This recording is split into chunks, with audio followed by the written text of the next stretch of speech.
কোন নাপাক মানুষের হাতে ফিলিস্তিনকে আল্লাহ তাআলা বিজয় দেবেন না। হযরত ওমর রাদিয়াল্লাহু তাআলা ফিলিস্তিন বিজয় করেছিলেন, তার প্রতিনিধিকে পাঠিয়েছিলেন, তৎকালীন নাম ছিল জেরুজালেম।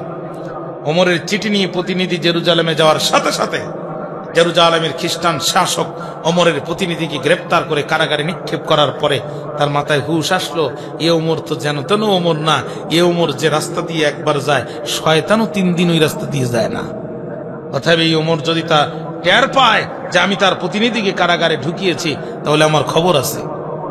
এই উপলব্ধি হওয়ার পরে সে একটা চিঠি লিখলো, হযরত ওমরকে ইনভাইট জানিয়ে মদিনাতে চিঠি পাঠায় দিল। খ্রিস্টান রাষ্ট্রপতির বার্তাবাহক রিপ্রেজেন্টেটিভ মদিনাতে আসার পরে বলতেছে, তোমাদের ওমর কোথায়? লোকজন বলতেছে, ওই যে দেখো মসজিদে নববী, আমাদের ওমরকে ওখানে পাবে। কই কেন, তার গণভবন নাই, সংসদ ভবন নাই? বলছে না, ধুলার উপরে ধুলার উপরে কাজ হয়ে হাতের উপরে মাথা রেখে বিশ্রাম করছে, উপরে খেজুরের পাতা দিয়ে ছাউনি আছে, ওখানে হযরত ওমরকে পাবে। মসজিদে নববীর সামনে এসে একটা ছোট্ট বাচ্চাকে জিজ্ঞাসা করতে, আচ্ছা তোমাদের ওমর কোথায়? পিচ্ছি বলছে, ইদানিং কি চোখে কম দেখো নাকি? ওই যে দেখতে পাচ্ছ না, ওই যে খেজুরের পাতা দিয়ে ছোট্ট একটা কুড়ি ঘর করা, আর বালুর উপরে ডান হাতের উপরে মাথাটা দিয়া চিন্তা করতেছে পৃথিবীর কোন রাষ্ট্রে কিভাবে কালেমার পাতাকে উড়ায়া যায়, ওই মানুষটি হচ্ছে হযরত ওমর। জোরে কান্না সুবহানাল্লাহ। ভাইরা আমার, প্রতিনিধি যে হযরত ওমরের কাছে চিঠি দেওয়ার সাথে সাথে হযরত ওমর তার ব্যক্তিগত সচিব তার খাদেমকে ডাকলেন। খাদেমকে ডেকে বলছে, দ্রুত ঘোড়া রেডি করো, জেরুজালেমে দাওয়াত এসেছে, কোরআনের দাওয়াত নিয়ে জেরুজালেমে যেতে হবে। খাদেম ঘোড়া রেডি করলেন, হযরত ওমর উঠে চড়ে বসলেন, আর খাদেম রশি দিয়ে টানা শুরু করলেন। মাত্র 2 জন কোরআনের দাওয়াত দিয়ে যাচ্ছেন জেরুজালেমে। আর আমাদের এক মেম্বারের তো সিগারেট আর মেয়াজ রাখতে 3 জন লোক লাগে, কতক্ষণ না কেন? বিড়ি থেকে একজনের কাছে, মেয়াজ থেকে আরেকজনের কাছে, 3 নাম্বার যেটা ওটা বিড়ি আর আগুন এক জায়গায় ধরে 3টা টান দিয়ে ইজি করার পরে মেম্বার টানে। হযরত ওমর একজন লোক নিয়ে রওনা দিয়েছেন, প্রতিমধ্যে হঠাৎ করে বলছে, দাঁড়াও। খাদেম উট থামালেন, হযরত ওমর উটের পিঠ থেকে নেমে বসলেন, বাবা এবার তুমি কিছু দূর উপরে উঠে বসো। খাদেম চোখের পানি ফেলে দিয়ে হাতটা চাপ দিয়ে বলছে, আমিরুল মুমিনিন দয়া করে এই কাজ করবেন না। হযরত ওমর বলছেন, কিয়ামতের দিন আল্লাহ যদি আমাকে জিজ্ঞাসা করে, অদ্য পৃথিবীর প্রেসিডেন্ট তোমারে বানাইলাম, তুমি যে উটের পিঠে বসে থাকলে, আর তোমার খাদেম যে উত্তপ্ত মরুর বালুর উপর দিয়ে তোমারে টানতে টানতে তার পায়ের নিচে শোষা পড়ে গেছে, কিয়ামতের দিন যদি আল্লাহ জিজ্ঞাসা করে, তাহলে আমার কি পরিণতি হবে? বাবা তুই কিছু বলিস না, শুধু উপরে ওঠ। জোর করে খাদেমকে উপরে উঠাই দিয়ে হযরত ওমর রশি ধরে টানতে টানতে জেরুজালেমে পৌঁছালেন। কিন্তু ঘটনাক্রমে জেরুজালেমে যখন গেলেন, তখন উপরে যিনি আছে তিনি হচ্ছে খাদেম, আর হযরত ওমর তো রশি টানতেছিলেন। জেরুজালেমের সরকার প্রধান এসে উপরে যিনি আসে তাকে সালাম দিয়ে কুল পাচ্ছে না। উপরে যে আছে ও পড়ে গেছে মহাবিপদে, ও বলতে পারছে না যে আমি না, নিচে যিনি আছে উনি, ও বলতে পারছে না। শেষ পর্যন্ত উপর থেকে বলছে, দেখেন আপনারা আমাকে সালাম দিচ্ছেন, আমি ওমর না, রশি ধরে যিনি দাঁড়িয়ে আছেন উনি ওমর।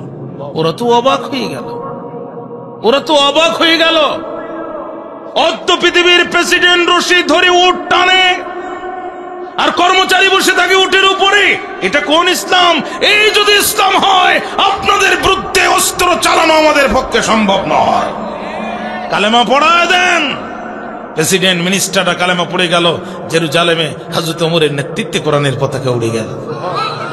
আরেকবার বিজয় করেছিলেন গাজী সালাউদ্দিন আইবি। আপনাদের কষ্ট হচ্ছে আমার মনে হচ্ছে, একটু জবাব টবাব দেন। ইদানিং আপনারা আগরদাড়ির লোক এত ঠান্ডা হয়ে গেলেন কেন?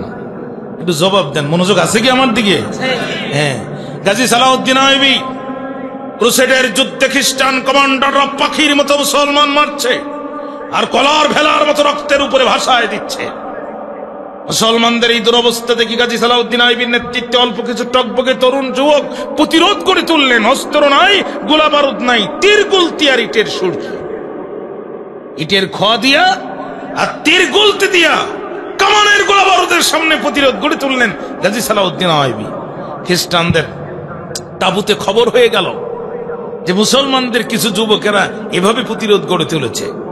খ্রিস্টান প্রধান তার কমান্ডারকে ডাক দিয়ে বলছে, এই মুসলিম যুবকদের বিদায় দিতে তোমাদের কত সময় লাগবে? একজন বলছে, দায়িত্ব আমার দেন, সকালে নাস্তার আগে কাম শেষ করে ফেলবো। ঠিক আছে তুমি যাও, সকালে ব্রেকফাস্টের সময় গেল, দুপুরে লাঞ্চের সময় গেল, রাতে ডিনারের সময় গেল, পরে আরো 3 দিন পার হয়ে গেল, কমান্ডার ফিরে আসে না। আর একজন কমান্ডারকে পাঠালো ওর খোঁজ নেও।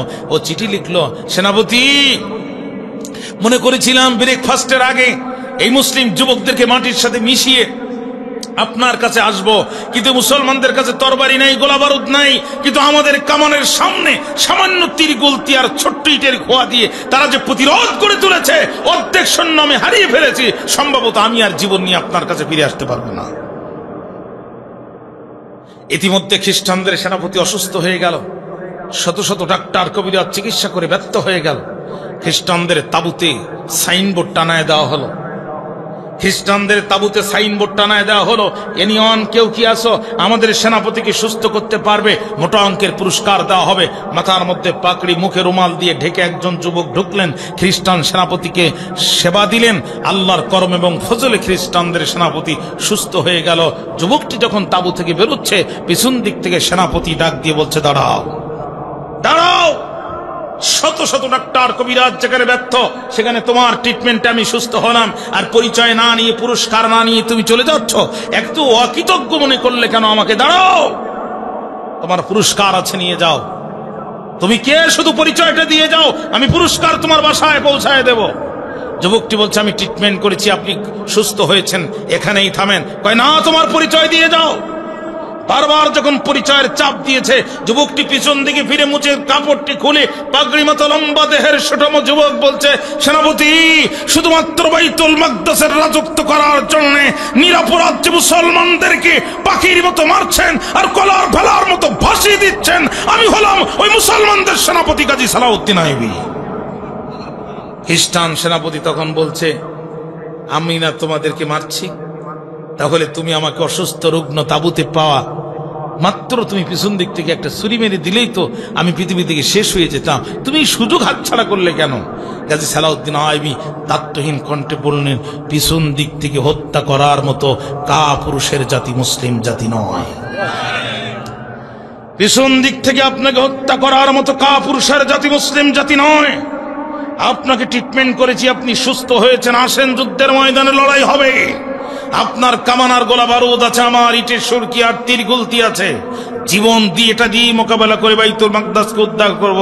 খ্রিস্টান সেনাপতি বলছে, এই যদি তোমার ক্যারেক্টার হয়, এই যদি তোমার চরিত্র হয়, তোমার বিরুদ্ধে যুদ্ধ করা আমার পক্ষে সম্ভব নয়।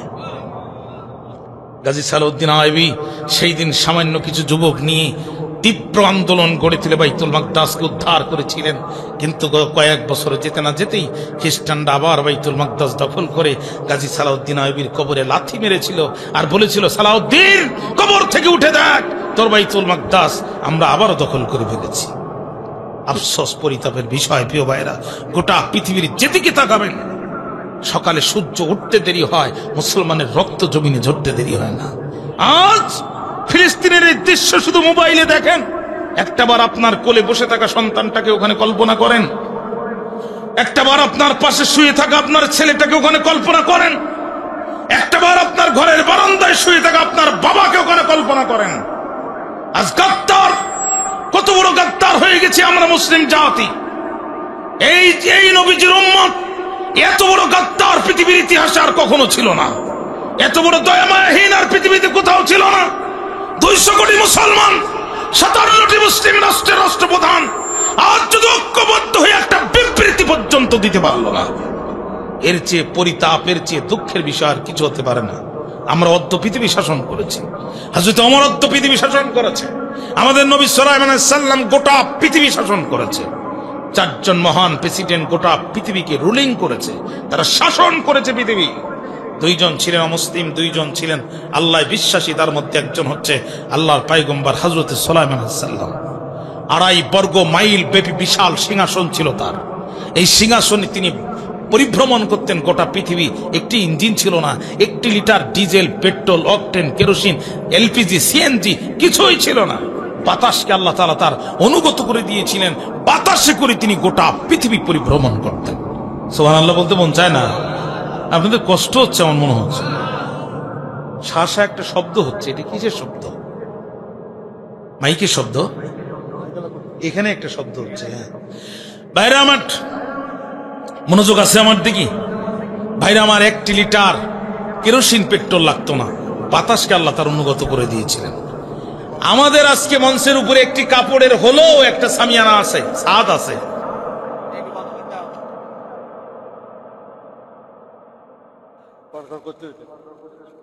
বাস টাস্ট হয়ে যায় না। মনোযোগ আছে আমার দিকে? একটাবার আওয়াজ দেন তো, আল্লাহু আকবার। হ্যাঁ, ঠিক আছে ভাইরা আমার। আমাদের মাথার ছাদের উপরে একটা কাপড়ের হলো একটা ছাদ আছে, কিন্তু নবী সুলাইমান আলাইহিস সালামের সিংহাসনের উপরে কোনো ছাদ ছিল না। পাখিগুলো ডানা দিয়ে দিয়ে ডানার সাথে ডানা মিলিয়ে গোটা সিংহাসনটিকে ছায়া প্রদান করত। আরো জোরে কন না কেন? শুধু তাই না, সূর্যের দিকে তাকিয়ে কোন পাখির নাম কি নবী সুলাইমান আলাইহিস সালাম প্রত্যেকটি পাখির নাম মুখস্থ বলে দিতে পারতেন। এই পাখিগুলোর ভিতরে ভেরি পাওয়ারফুল বার্ড, সবচেয়ে শক্তিশালী পাখির নাম হচ্ছে হুদহুদ। কি নাম বললাম? হুদুদের পরিচয় দিতে গিয়ে তাফসীর ইবনে কাসিরের মধ্যে হাফেজ ইমাদউদ্দিন ইবনে কাসির রাহমাতুল্লাহ আলাইহি বলেন, কানাল হুদহুদু মুহান্দিসান ইয়াদুল্লু সুলাইমান আলাইহিস সালাতু ওয়াস সালাম আলাল মা। হুদুদ ছিল ভূতাত্ত্বিক ইঞ্জিনিয়ার, আর তার দায়িত্ব ছিল সে নবী সুলাইমান আলাইহিস সালামকে পানির খবর দিত। জোরে কর না সুবহানাল্লাহ। পানি ফুরায় যেত যখন, নবী সুলাইমান বলতেন তখন, রে হুদুদ পাখি দেখো তো দেখি কোথাও পানি পাওয়া যায় নাকি। 1000 স্কয়ার ফিট উপর থেকে হুদুদ পাখি মাটির দিকে দেখি ডাক দিয়ে বলতো, গো নবী সুলাইমান, এত স্কয়ার ফিট মাটির নিচে পানি আছে, আপনি খবর নেন। জোরে কর না সুবহানাল্লাহ।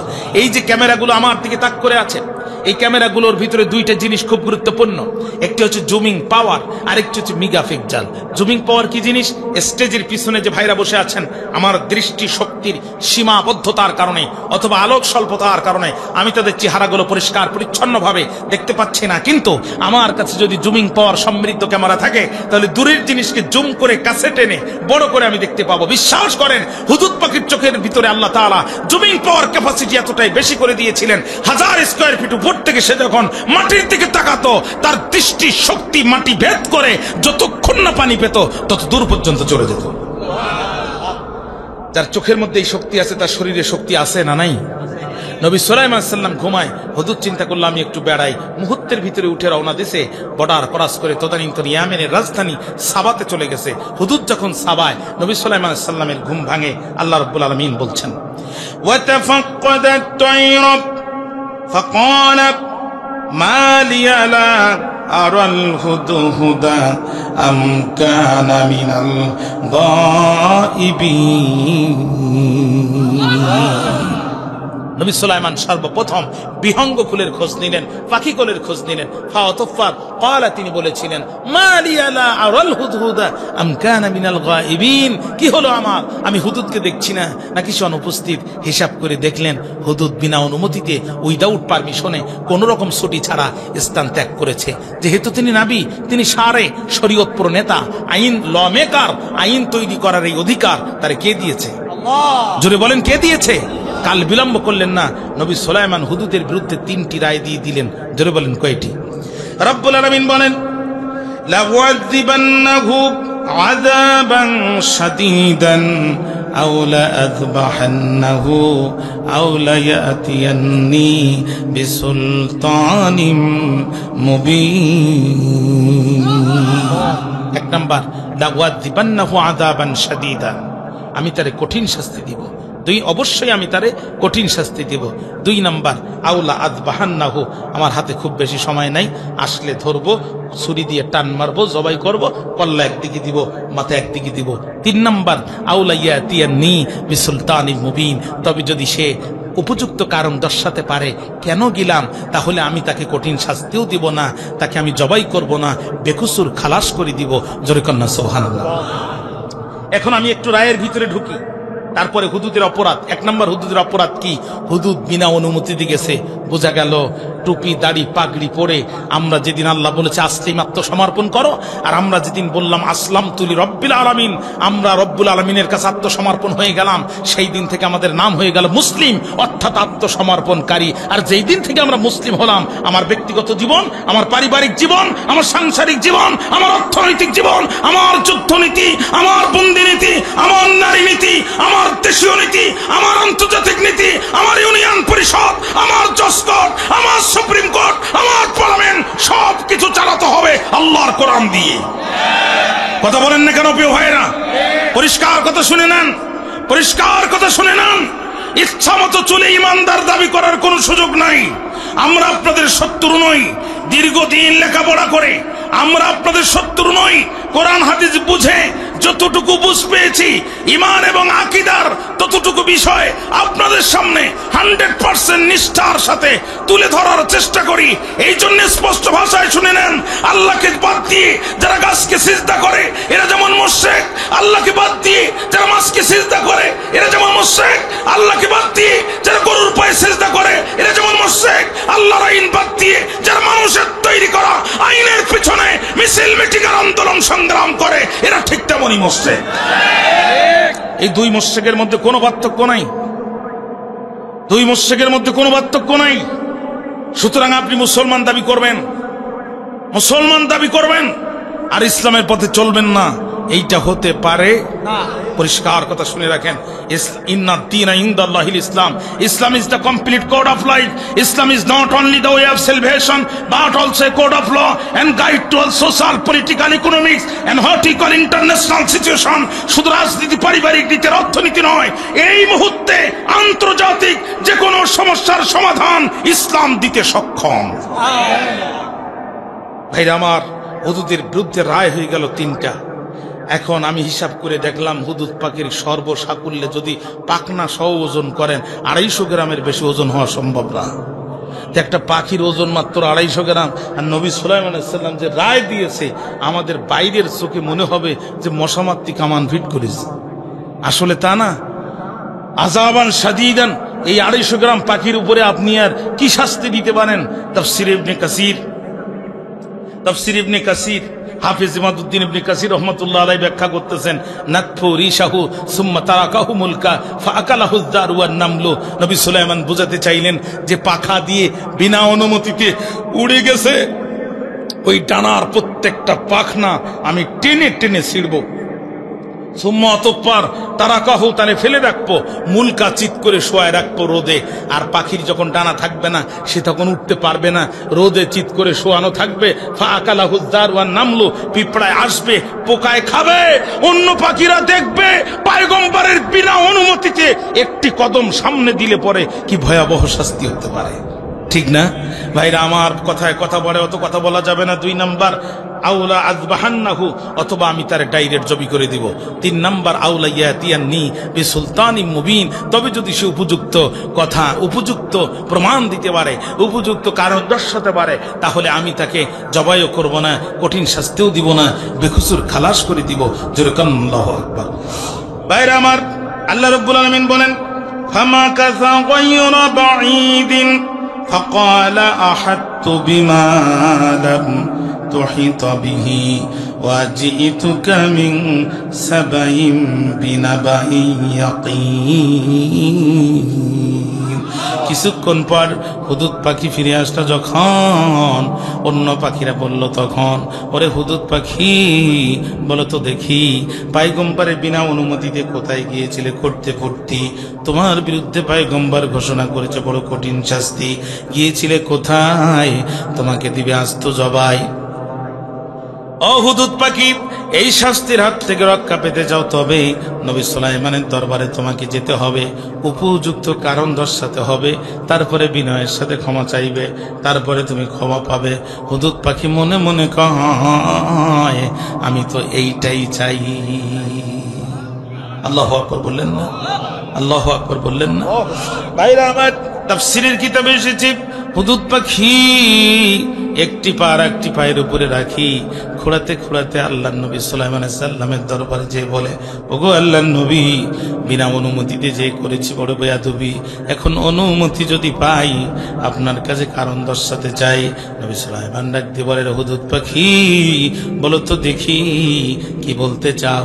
হুদুদ চিন্তা করলো, তখন এমন বক্তব্য দিতে হবে এখন যাতে আমার কথায় পয়গম্বর সুলাইমান খুশি হয়ে যায়, আমাকে যেন জবাই করার সুযোগ না পায়।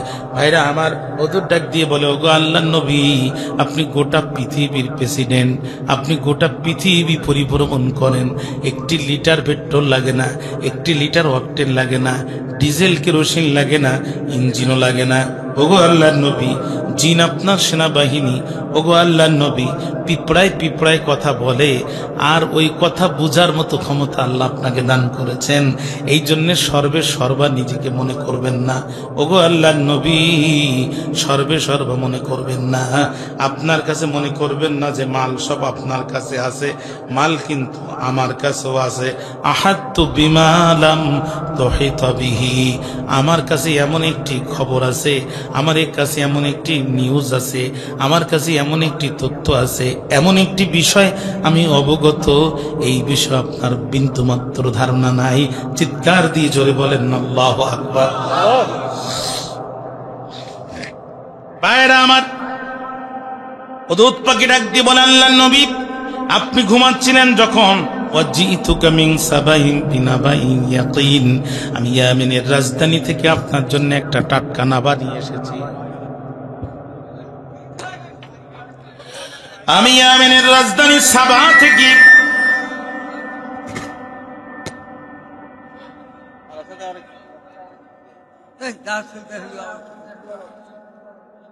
হালকা ইকো দিয়ে দেন শুধু।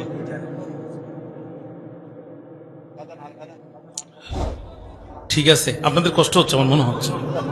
এই দাঁড়ালেন কেন ভাই? প্লিজ বসেন, বসেন, যাইয়েন না। একটাবার আওয়াজ দেন তো, আল্লাহু আকবার। বেশ, হ্যাঁ থামেন তো, শব্দ টব্দ হয় কেন ভাইরা আমার?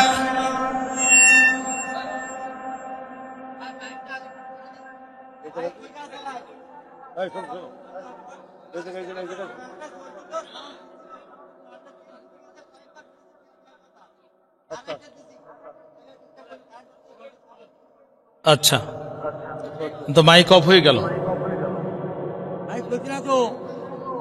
মাইক দেন, মাইক দেন। ব্যাস হয়েছে, হয়েছে ভাই, বস। জি আলহামদুলিল্লাহ। জি জি ভাই, না আমার হোক না। বন্ধুরা আমার, কথা আমি ভুলি নাই। হুদহুদ পাখি বলেন, আপনি ঘুমাইছিলেন যখন, আমি ইয়ামেনের রাজধানী সাবা থেকে আপনার জন্য একটা টাটকা নাবা নিয়ে এসেছি। তখন নাবা আরবি শব্দ, যার বাংলা অর্থ হচ্ছে সত্য সংবাদ, ইংরেজিতে বলে ব্রেকিং নিউজ। ওগো আল্লাহর নবী, এই সংবাদ আপনার প্রিন্ট এবং ইলেকট্রনিক মিডিয়ায় ইতিপূর্বে কোনোদিন প্রচারিত হয় নাই। অনুমতি যদি পাই, আমি সংবাদটা আস্তে আস্তে বলতে চাই। চিৎকার করে একবার বলেন আল্লাহু আকবার। আল্লাহ রাসূল ডাক, আল্লাহর নবী ডাক দিয়ে বলে, রে হুদহুদ পাখি, বলো তো দেখি কি বলতে চাও। হুদহুদ তখন বলে, আমি ইয়ামেনের রাজধানী সাবাতে গেলাম। ইন্নী ওয়াজাদতু ইমরাআতান তামলিকুহুম ওয়া উতিয়াত মিন কুল্লি শাইইন ওয়া লাহা আরশুন আযীম।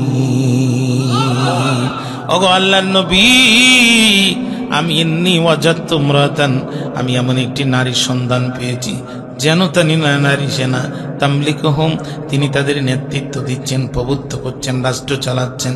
কে সে নারী? ইমাম হাসান বসরির বক্তব্য তাফসীর ইবনে কাসিরে এসেছে, ওয়াহিয়া ক্বালা হাসান বসরি ওয়াহিয়া বিলকিস বিনতে সুরাবিল মালিকাতু সাবা, তিনি ছিলেন সাবা নগরীর রানী, আর তার নাম ছিল বিলকিস। ওগো আল্লাহর নবী, শুধু তাই না, 2 নাম্বার, ওয়া উতিয়াত মিন কুল্লি শাই, রাষ্ট্র চালানোর জন্য যা যা চাই সবকিছু তারে দেওয়া হয়েছে। সেনাবাহিনী, বিমান বাহিনী, র‍্যাব, চিতা, পুলিশ, কোবরাত, আনসার, বিডিআর সবকিছু আছে। শুধু তাই না গো আল্লাহর নবী, তার সংসদ পরিচালনা করার জন্য একটা পার্লামেন্ট আছে। 3 শতাধিক পার্লামেন্টের সদস্য সেখানে বসে। প্রতিটি পার্লামেন্ট সদস্যের আন্ডারে মতান্তরে 1000, মতান্তরে 10,000, মতান্তরে 1 লক্ষ, মতান্তরে 10 লক্ষ সেনাবাহিনী সেখানে কাজ করে। ওগো আল্লাহর নবী, বিষয় শুধু তা না, মহিলার ব্যক্তিগত স্টাইলও ভালো, ডাড্ডট রুচিও ভালো। ওয়ালাহা আরশুন আযীম, মহিলার বসার জন্য একটা উঁচু চেয়ার আছে। বক্তব্য যদি এই পর্যন্ত শেষ হতো, আমি হুদহুদ পাখি আপনাকে কিছু বলতাম না। আরেকটু বাকি আছে, যদি অনুমতি পাই, আর না করেন যদি জবাই, বাকিটুকু বলতে চাই। নবী সুলাইমান বলে, বলো তো দেখি কি বলতে চাও। হুদহুদ বলে, ওয়াজাদতু উখতুহা ওয়া কওমাহা ইয়াসজুদুনা লিশ-শামসি মিন দুনিল্লাহ। জোরে কোন আল্লাহু আকবার। আমি তাকে এবং তার কওমকে এমন তো অবস্থায় পেয়েছি, আল্লাহকে বাদ দিয়ে তারা সূর্যকে সিজদা করে। আল্লাহকে বাদ দিয়ে সূর্যকে সিজদা করলে শিরক হয়। এটা হুদুদ পাখি বোঝে, আমার দেশের মাজার পূজারীরা বুঝতে চায় না। কথা বলেন না কেন? আমার দেশের মাজার পূজারীরা ভাইরা মাথা সিজদায় অবনত হবে শুধু কার কাছে? জোরে বলেন না কার কাছে?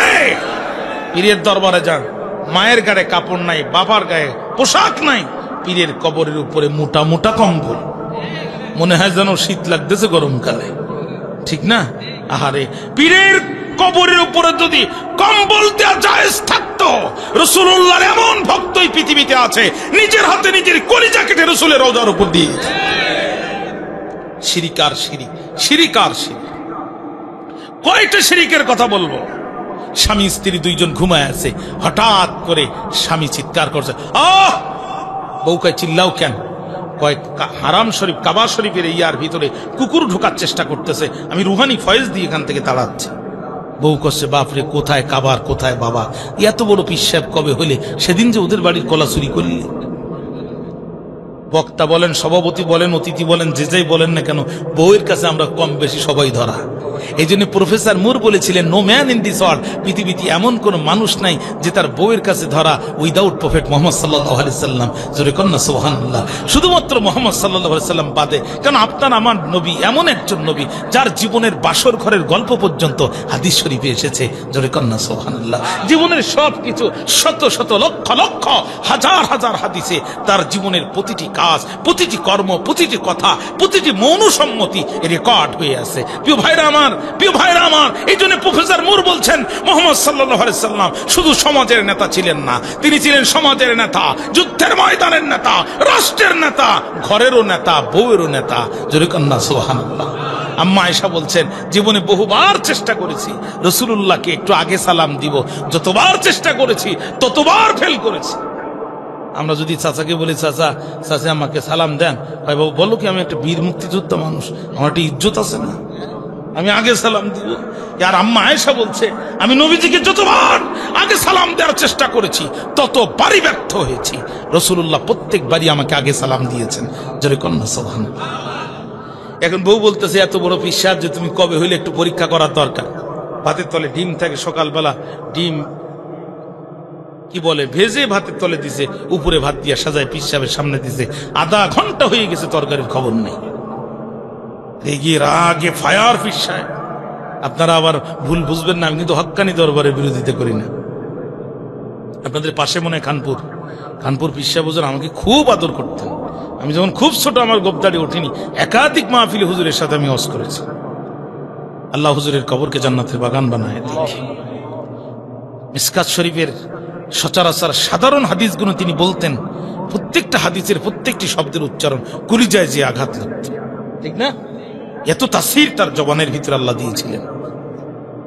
আমার ভাইরা খেয়াল করেন, আধা ঘন্টা হয়ে গেছে পিশাবের সামনে তরকারির খবর নাই, রেগে ফায়ার। দেবী আল্লাহর ওলির সাথে এত বড় বেয়াদবি। বউ বলছে, কারণ কি? কয়, ভাত দিলি আধা ঘন্টা তরকারি দিলি না। বউ বলছে, এই তোমার কেরামতি, বাড়িতে বসে খানায় খাবার হিসাব টের পাও, নাকের ডগায় ভাতের তলে ডিম থাকে সে টের পাও না, ভণ্ডামি করার জায়গা পাও না। কথা কন না কেন? কথা বলেন। এই জাতীয় ভণ্ডের অভাব সমাজে আছে। আহারে, মুশরিক বানাচ্ছে, কেউ ফেরে না খালি হাতে খাজা বাবার দরবারেতে। আল্লাহর ধন খাজায় দিয়া আল্লাহ গেছে গায়েব হইয়া। এর চেয়ে প্রকাশ্য শিরিকের বক্তব্য আর কি হতে পারে? প্রকাশ্য শিরিকের বক্তব্য চলছে এই সমাজে, প্রকাশ্যে। কয়টি শিরিকের কথা বলবো প্রিয় ভাইরা? বাংলাদেশের পার্লামেন্ট এক সময় মাথা নিচু করে ঢুকতে হতো। বিশ্ববরণ্য মুফাসসির কোরআন আল্লামা দেলোয়ার সাঈদী আল্লাহর উপরে তাওয়াক্কুল করে পার্লামেন্টে দাঁড়ায় গেলেন। তার দলের লোক কয়জন এটা তিনি খেয়াল করেন নাই। তিনজন মানুষ, সাতক্ষীরার কাজী শামসুর রহমান আর নীলফামারীর মিজানুর রহমান চৌধুরী আর আল্লামা দেলোয়ার হোসেন সাঈদী, গড়ে মাত্র তিনজন। তিনি দাঁড়ায় গেলেন, বাকি আছে দুইজন। তিনি কোরআনের আয়াত টানলেন, হাদিস টানলেন, কোরআনের আয়াত টানলেন, হাদিস টানলেন, শিরকের উপরে এমন বক্তৃতা করলেন, আর তার বক্তৃতা এমন তাসির হলো। তখন পার্লামেন্টের স্পিকার ছিল সিলেটের হুমায়ুন রশিদ চৌধুরী, তিনি সাথে সাথে বিষয়টি ভোটে দিয়ে দিলেন, পাশ হয়ে গেল, ভেঙ্গে ফেলা হলো। প্রকৃত আলেম যারা হবে তাদের বক্তৃতায় সমাজের শিরকের বীজ বপন হবে না, বরং শিরকের আখড়ায় আগুন জ্বলবে। কয় শিরিকে জাতির পশমে পশমে প্রবেশ করেছে, শিরিকে জাতির রন্ধ্রে রন্ধ্রে ঢুকে পড়েছে, শিরিকে জাতির পশমে পশমে ঢুকে পড়েছে। আমি কয়টি শিরিকের কথা বলবো? আল্লাহ বলছে ওয়ালা তুশরিকু ফি হুকমিহি শাইআ, তোমরা আল্লাহর হুকুমের সাথে অন্য কিছুকে শরীক করো না, অন্য কিছুকে অংশীদারিত্ব করো না। তার মানে আল্লাহ যে আইন দিয়েছে এই আইন দিয়ে তোমরা চলো। আল্লাহ বলছে আস-সারিকু ওয়াস-সারিকাতু ফাকতাউ আইদিয়াহুমা, চোর আর চোর যদি চুরি করে, নারী হোক আর পুরুষ হোক, হাত কেটে দাও। আমাদের দেশের সংবিধান বলছে 3 মাস থেকে 3 বছর জেল দাও। আল্লাহর আইনের বিরুদ্ধে আইন তৈরি করা, সরাসরি আল্লাহর বিরুদ্ধে শিরিক করা। কয়টি শিরিকের কথা বলবো প্রিয় ভাইরা? শিরিক তো আমাদের পশমে পশমে ঢুকে পড়েছে, শিরিক আমাদের রন্ধ্রে রন্ধ্রে ঢুকে পড়েছে। কয়টি শিরিকের কথা বলবো? আমি 2017 সালের দিকে, 16 সালের শেষে সর্বপ্রথম মিশরে গেলাম। আমার জীবনে এটাই কোন আরব বিশ্বের প্রথম সফর। আল্লাহর মেহেরবানিতে এখন আর বাদ নেই, আরব বিশ্ব প্রায় 1-2টা দেশ বাদে আল্লাহর মেহেরবানিতে আমার ঘোরা শেষ। ভাইরা আমার, আমি মিশরের রাজধানী কায়রোতে রাতে ঘুমিয়েছি। সকালবেলা ঘুম থেকে উঠলাম, মা তার সন্তানকে ডাকলো, ইয়া মুহাম্মদ তাআল। তখন শব্দটা আমার মাথায় ক্যাচ করলো। আমি তো এই শব্দ কোরআনে পড়েছি, কিন্তু এই শব্দের বাস্তব ব্যবহার যে এমন, এটা তো আমি কোনোদিন দেখিনি। সাথে সাথে আমার আয়াতে কারিমার কথা মনে পড়ে গেল, যে আয়াতে কারিমার ভিতরে শব্দ আছে। তখন আমার মনে হলো আল্লাহ তো ঠিকই ভাবে আমাদেরকে ডাকছে, ইয়া আহলাল কিতাব তাআলাউ তাআলাউ ইলা কালিমাতিন সাওয়াইন বাইনানা ওয়া বাইনাকুম আল্লাহ না'বুদু ইল্লাল্লাহ ওয়া লা নুশরিকা বিহি শাইআ। আহলে কিতাবরা এদিকে আসো, কিছু ফান্ডামেন্টাল মৌলিক বিষয়ে তোমরা ঐক্যমত হও। তার মধ্যে 1 নম্বর, আল্লাহ না'বুদু ইল্লাল্লাহ, এই জীবন থাকতে আল্লাহ ছাড়া কারোর ইবাদত করব না। ওয়া লা নুশরিকা বিহি শাইআ, এই দেহে 1 ফোঁটা রক্ত থাকতে আল্লাহর সাথে কাউকে শিরক স্থাপন করব না। রাজি আছেন না প্রিয় ভাইরা? রাজি আছেন না? আল্লাহ তুমি আমাদেরকে শিরক মুক্ত ঈমান দান করে দাও। 3টি জিনিস যদি আপনার থাকে, আপনি জান্নাতের পথের প্রতীক। জোরে বলেন কয়টি? সহজ ভাষায় এই 3টি গুণের অধিকারী যদি আপনি হতে পারেন, আপনার জান্নাত কেউ আটকাতে পারবে না ইনশাআল্লাহ। 1 নাম্বার, হারাম মুক্ত খাবার। হারাম মুক্ত খাবারের ভিতরে কোনো হারাম থাকবে না। প্রয়োজনে তরমুজের খোলা সিদ্ধ করে খাবো, তাও হারাম খাবো না।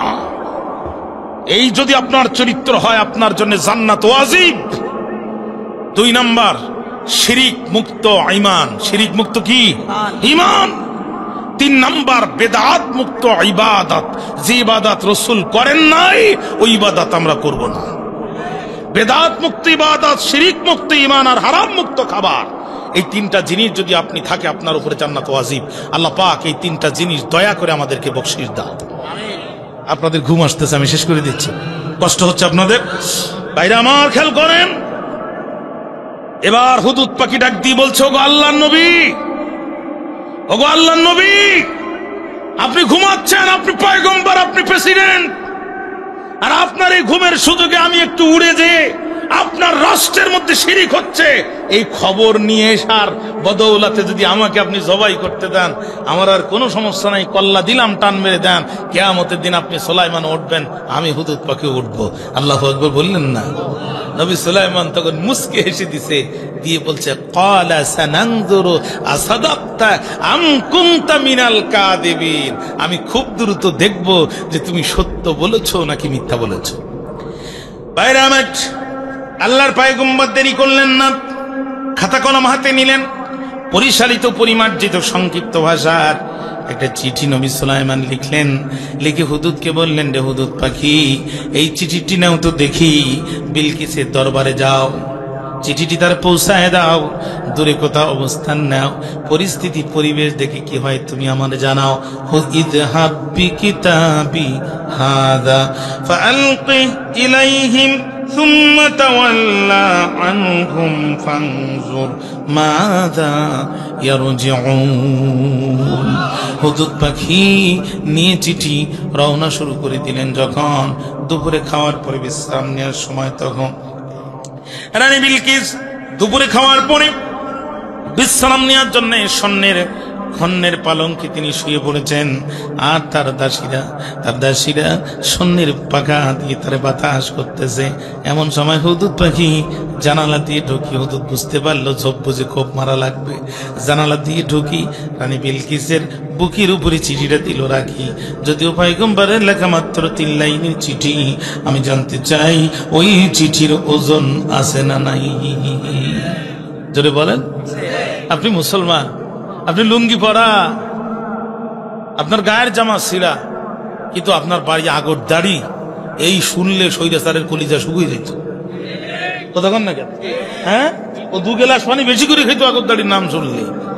একবার আসা সাহস করছিল তো হেলিকপ্টার দিয়ে, নিচে দিয়ে না।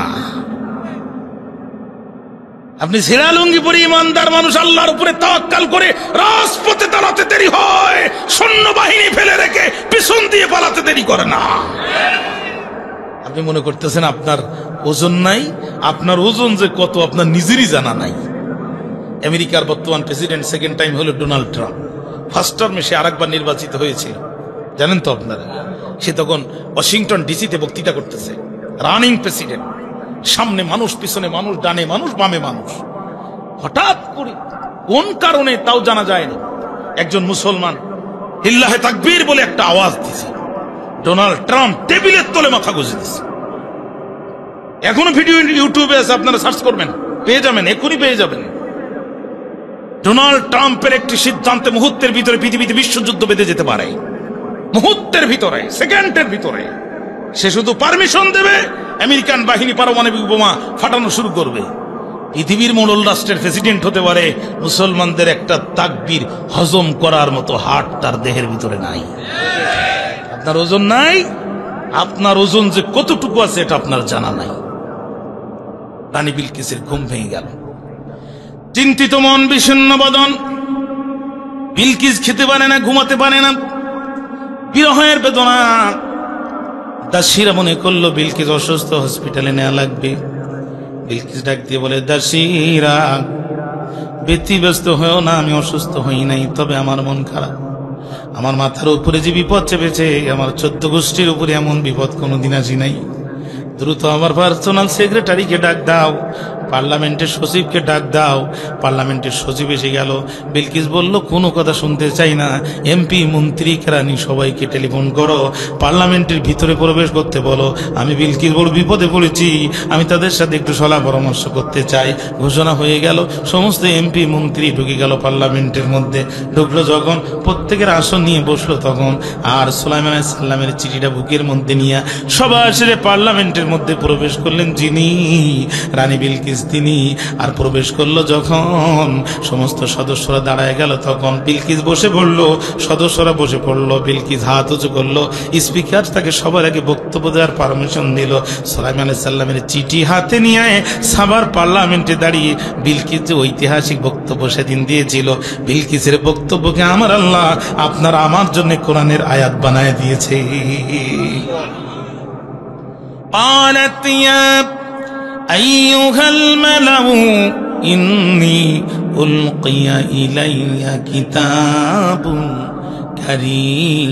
كريم إنه من سليمان وإنه بسم الله الرحمن الرحيم ألا تعلوا علي وأتوني مسلمين। বিলকিস ডাক দিয়ে বলে, মন্ত্রীরা,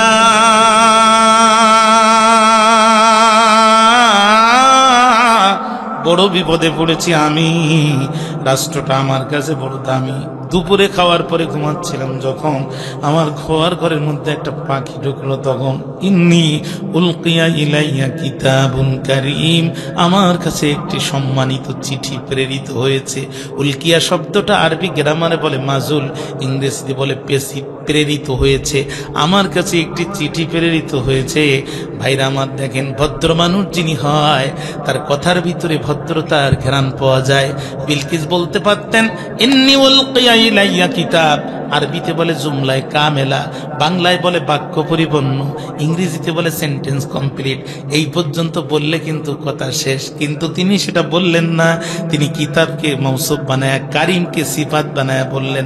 মন্ত্রীরা কান খাড়া করে শোনো, যেন তেন চিঠি না, এক সম্মানিত চিঠি। নেতা কাকে বলে? নেতা কাকে বলে? প্রধানমন্ত্রী যিনি হবে তার মেজাজ হবে প্রধানমন্ত্রীর মতো, বাড়ির কাজের ঝাড়ুদার মহিলার মতো না। আরে তারে যখন তখন রাগ জাকার বলে গালি দেবে, যুদ্ধ অপরাধী বলে গালি দেবে, মৌলবাদ বলে গালি দিবে, দেবে, শেষ পর্যন্ত চোরের মতো পালাবে। প্রধানমন্ত্রী যে হবে তার মেজাজ হতে হবে প্রধানমন্ত্রীর মতো। আধা ঘন্টা পরে রাষ্ট্রের সাথে যুদ্ধ শুরু হবে, কিন্তু মেজাজ ঠিক থাকবে, তাই না? মুখের ভাষা দেখেন। আরবিতে একটা কথা আছে, তাআদ্দাবু সুম্মা তাআল্লামু, আগে ভদ্র হও তারপরে জ্ঞান অর্জন করো। আপনাদের বিরক্তি আসতেছে, আমি জাস্ট 12:30 ছেড়ে দেবো না, আপনারা টেনশন করেন না। আরবিতে একটা কথা আছে, তাআদ্দাবু সুম্মা তাআল্লামু, আগে ভদ্র হও তারপরে জ্ঞান অর্জন করো। সমগ্র পৃথিবীর সমস্ত কিতাব তোমার সিনার ভিতরে, কিন্তু তুমি ভদ্র না, তোমার এই জ্ঞান দিয়ে এই জাতির 5 পয়সা উপকার হবে না। ভদ্র হও আগে। ভাষা দেখেন, সুলাইমান সাল্লামের এই চিঠি রানী বিলকিসের রাষ্ট্রকে মাটির সাথে মিশায় দিবে। ল্যান্ড ফোর্স, এয়ার ফোর্স, বিমান বাহিনী, চিতা কোবরা, আনসার, পিটিআর, অফিস, আদালত সব কিছু ফেলে দিয়ে নবী সুলাইমানের কাছে আত্মসমর্পণ করতে হবে। কিন্তু তিনি মেজাজ হারালেন না, তিনি বললেন যেন তেন চিঠি না, এ যেন সম্মানিত চিঠি। কন্যা সোহান, মুখের ভাষা ভদ্রতার লক্ষণ। আর আমাদের নেতারা তো মারাত্মক ভদ্র। ঈদুল আজহার জানাজার নামাজ আগামীকাল সকাল 10:30টায়। কতক্ষণ না, কয় বোতল মাল যে খেয়েছে খোদা তাআলা ছাড়া আর কেউ বলতে পারবে না। ঈদুল আজহার পর্যন্ত জানাজার নামাজ পড়ে, ঠিক না? এরা খুব ভদ্র। মুখের ভাষা, কথা বুঝতে পেরেছেন? এই জন্য আজ খোদা খায় তৌফিক আদব বেআদব মাহরুমে আজ গশতে ফজলে রহ। যারা বেআদব এরা আল্লাহর রহমত থেকে বঞ্চিত। হাঁটার ভিতরে আদব আছে, চলার ভিতরে আদব আছে, কথার ভিতরে আদব আছে। নবীজির চাচা হযরতে আব্বাস বয়সে নবীজির বড়। মনোযোগ আছে আমার দিকে আপনাদের? বয়সে নবীজির বড়। সাহাবায়ে কেরাম দুষ্টামি করে তাকে ঘিরে ধরে জিজ্ঞাসা করতেছে, একটা সত্যি কথা বলতে হবে আপনাকে। ওই কি? আপনি বড় না আমার নবীজি বড়?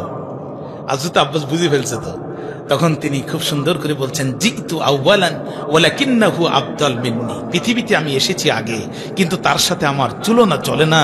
সে আমার চেয়ে বহু ফজিলত সম্মানিত। কারণ কি? সে আমার নবী, আমি তার সাহাবী। জোরে কন্যা সুবহানাল্লাহ। কি জাতের ভদ্র মানুষ ছিলেন হযরত আব্বাস। মুসা আলাইহিস সালামের বিরুদ্ধে ফেরাউনের জাদুকররা, কয় লক্ষ জাদুকর, লক্ষ লক্ষ জাদুকররা মুসা আলাইহিস সালামের বিরুদ্ধে সাপ দেখানোর জন্য দাঁড়ায় গেছে। শুরু করার পূর্বেই জাদুকররা মুসা আলাইহিস সালামের কাছে আসছে আদবের সাথে অনুমতি নিতে। পয়গম্বর, আপনি যদি খেলা করার অনুমতি দেন তাহলে আমরা খেলা শুরু করতে পারি। আপনি যদি খেলা করার অনুমতি দেন তাহলে খেলা শুরু করতে পারি। কি দরকার ছিল একজন মানুষের এত লক্ষ লক্ষ? কি দরকার ছিল অনুমতি নেওয়ার? পয়গম্বরের কাছে অনুমতি নিয়েছে আদবের সাথে। এটা আমার আল্লাহর খুব পছন্দ হয়ে গেছে। জাদুকররা পরাজিত হওয়ার পরও আল্লাহ তাদের কলিজার ভিতরে ইমানের নূর ঢুকায় দিয়েছে। তারা ইমান এনে মুসা আলাইহিস সালামের হাতে মুসলমান হয়ে গেছে। এটা হচ্ছে আদব। এটা কি আদব? খবরদার মসজিদের ইমামদের সাথে বেয়াদবি করবেন না, কোরআনের হাফেজদের সাথে বেয়াদবি করবেন না। বিশ্বাস করেন, যারা গোটা কোরআন এভাবে সিনায় রাখতে পারে, যারা কোথায় কয় আলিফ পরিমাণ টান, কোথায় ইখফা, কোথায় গুন্না, কোথায় ইদগাম, যারা টোটাল প্রত্যেকটি আয়াতের প্রত্যেকটি শব্দ, ব্যাকরণ, গ্রামার, তাসবিহ, তাফসীর সহ যারা সিনায় ধারণ করতে পারে, আল্লাহকে সাক্ষী রেখে বলছি, ডাক্তার, ইঞ্জিনিয়ার হওয়া এদের জন্য একদম নাথিং ব্যাপার। ঠিক না? এরা আল্লাহর দ্বীনের জন্য নিজের ক্যারিয়ারকে কোরবানি করে দিয়েছে। আপনার বেয়াদবি করবেন না তাদের সাথে। আমাদের মধ্যে কিছু ভদ্রলোক আছে মসজিদে যে মেঝেতে হাত টলে, একটু বালু পাওয়া যায় কিনা, মোল্লাটার একটু সাইজ করা যায় কিনা, ঠিক না? বালু যদি একটু পায় ওখান থেকে আওয়াজ দেয়, হুজুর জুমার নামাজে শুধু গরম গরম বক্তব্য, আল্লাহর ঘরে বালি আছে আপনি দেখেন না? তুই আর তোর বাপ দেখিস না? মসজিদ আল্লাহর ঘর, তোর পরিষ্কার করতে লজ্জা কোথায়? রাসূলুল্লাহ যদি কাবা পরিষ্কার করতে পারে তুই পারবি না কেন? কথা বলেন না কেন প্রিয় ভাইরা? যে টাকা বেতন দেয়, বেগুনির দাম যখন 100 টাকা হয়েছিল এক হুজুর বেগুনও কিনতে পারেনি। পেঁয়াজের দাম যখন 350 টাকা, এক হুজুর পেঁয়াজ কিনতে পারেনি। হুজুর তো দূরের কথা, আমরা বক্তারই পাইনি। বগুড়া দুপচাচি আমার খুব ক্লোজ ফ্রেন্ড, আমাকে দাওয়াত দিল বক্তৃতা করে রাত 12টা, শীতের রাত। বললাম ভাই ক্ষুধা লাগছে কিন্তু ভাত খাবো না, মুড়ি নিয়ে আসেন। বেচারা বড় 1 প্যাকেট মুড়ি, 1 প্যাকেট চানাচুর, 10টা বড় বড় বগুড়ার কাঁচা ঝাল, 1 বোতল সরিষার তেল, সবকিছু আসে। তাকে দেখলাম পেঁয়াজ নাই। এটার দাম তখন 350 টাকা। আমিও বা কোন লজ্জায় চাই। কাঁচা ঝালের দাম তখন 1000 টাকা হয়েছিল। আমি দায়িত্ব নিয়ে বলছি এক ইমামও কাঁচা ঝাল কিনতে পারেনি। যে টাকা বেতন দেয় বেগুন ভাজি খাইতে খাইতে চুলকাইতে লুঙ্গি সিড়া তালি দেওয়ারও জায়গা নেই। সিজদায় যখন যায় পোলাপান হাসাহাসি করে। বেচারা 2000 টাকা বেতন বাড়াই দিলে তো হুজুর একটা লুঙ্গি কিনতে পারে, তা দেবে না। এখান থেকে মাইক্রো ভাড়া করে খুলনার কেন্দ্রীয় মসজিদের হেড মুফতির কাছে গেছে ফতুয়া নিতে, আমাদের ইমামের লুঙ্গি ছেড়া ফতুয়া চাই, নামাজ হবে কিনা। মুফতি সাহেব সালাহ কম না, বলছে বাবা বেতন দাও কত? বলছে হুজুর দিতাম 1700 টাকা, করোনার সময় মুসল্লিও কম, এজন্য বেতনও কম, 700 টাকা কমাই দিয়ে এখন 1000 করে দিই। তো বাবা সব মাসের দিতে করছে মাত্র 6 মাস বাকি সব ক্লিয়ার। বলছে বাবা সব তো বুঝলাম, কিন্তু তোমাদের ইমামতি করতে গেলে কাপড় পরা লাগবে, এটা কোন কিতাবে লেখা আছে? তোমরা যে জাতের মুসল্লি, তো কাপড় লাগার কথা না, কথা কন না। খবরদার আলেমদের সাথে বেয়াদবি করবেন। রাসূল বলছেন মান আকরামা আলিমান ফাকাল্লামা আকরামান 70 নাবিয়ান। যে ব্যক্তি এই শেষ জামানে আমার একজন আলেমকে সম্মান করলো, সে যেন বনি ইসরাইলের 70 জন নবীকে সম্মান করলো। খবরদার ভাইরা আমার, বক্তব্য লম্বা করব না। রানী বিলকিস বলছি ইন্নাহু মিন সুলাইমানা ওয়া ইন্নাহু বিসমিল্লাহির রহমানির রহিম। এই চিঠি দিয়েছেন যিনি সম্রাট সুলাইমান তিনি, আর শুধু সুলাইমান দেন নাই, ওয়া ইন্নাহু বিসমিল্লাহির রহমানির রহিম। এই চিঠি শুরু করা হয়েছে বিসমিল্লাহ দিয়ে, মানে আল্লাহর নাম দিয়ে। বোঝা গেল বাংলাদেশের পার্লামেন্টে বিসমিল্লাহ উড়ে এসে চিল জুড়ে দখল করে নাই বিল। এই বিসমিল্লাহ তখনও ছিল, এখনো আছে, ভবিষ্যতেও থাকবে। শুধু থাকবে না তারা, বিসমিল্লাহকে উৎখাত করতে চাইবে যারা। এই বিসমিল্লাহকে উৎখাত করার জন্য শাহরিয়ার কবির বিগত স্বৈরাচারের 15টি বছর চেষ্টা করেছে। বিসমিল্লাহ বাংলাদেশের সংবিধানে আছে, শাহরিয়ার কবির কারাগারে গেছে, ঠিক না? এই বিসমিল্লাহ উড়ে আসে নাই। এই বিসমিল্লাহ আদম আলাইহিস সালামের সময় ছিল, নূহ আলাইহিস সালামের সময় ছিল, দাউদ আলাইহিস সালামের সময় ছিল, ঈসা আলাইহিস সালামের সময় ছিল, মূসা আলাইহিস সালামের সময় ছিল, আইয়ুব আলাইহিস সালামের সময় ছিল, এখনো আছে, কিয়ামতেও থাকবে, জান্নাতেও থাকবে। শুধু থাকবে না তারা, বিসমিল্লাহকে উৎখাত করতে চাইবে যারা। তাহলে আমার কাছে একটা সম্মানিত চিঠি এসেছে। এই চিঠি দিয়েছেন যিনি সম্রাট সুলাইমান তিনি, আর চিঠিটা শুরু করা হয়েছে বিসমিল্লাহ দিয়ে। 3 লাইনে 2 লাইনই ভূমিকা। কথা কি বুঝতে পেরেছেন? এইবার মূল বক্তব্য। আল্লাহ তাআলু আলাইয়া ওয়া আতুনি মুসলিমিন। তোমরা আমার অবাধ্য হইও না, আমার কাছে এসে আত্মসমর্পণ করো, তোমরা মুসলমান হয়ে যাও। বিলকিস এবার বলতেছেন ক্বালাত ইয়া আইয়ুহাল মালাউ আফতুনি ফি আমরি মা কুনতু কাতিআতান আমরান হাত্তা তাশহাদুন। বিলকিস ডাক দিয়ে বলে, মন্ত্রীরা বড় বিপদে পড়েছি আমি। আফতুনি, তোমরা আমাকে ফতোয়া দাও। তোমরা আমাকে বুদ্ধি দাও, তোমরা আমাকে পরামর্শ দাও, আমি কি করতে পারি এই অবস্থায়। মা কুনতু কাতিয়াতান আমরান, আমি তো একা একা কোনো বিষয়ে সিদ্ধান্ত নেই না অতক্ষণ, হাত্তা তাশহাদুন, তোমরা ঠিক ঠিক বলে সাক্ষী না দাও যতক্ষণ, তোমাদের সাথে পরামর্শ ছাড়া কোনো বিষয় আমি সিদ্ধান্ত নেই না।